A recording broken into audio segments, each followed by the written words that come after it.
你好，今天我们来学习人入吧。人入吧，人入吧。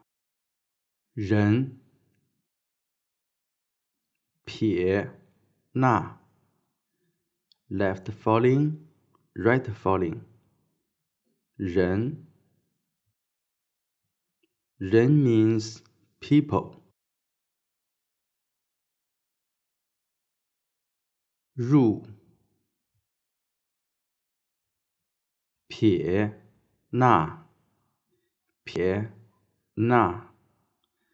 left falling, right falling. 入 looks like a person trying to enter a door. He has to lower his height to enter it. So 入 means enter. 吧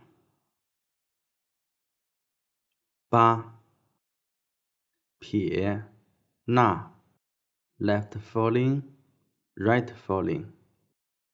The two strokes of 吧 are separated. It looks like two pieces of watermelon separated with a knife. When you are writing 人 and 入, be sure to make the two strokes connected. While writing 吧, make the two strokes separated. 八 means 8. That's all for today. Thanks for watching. See you next time.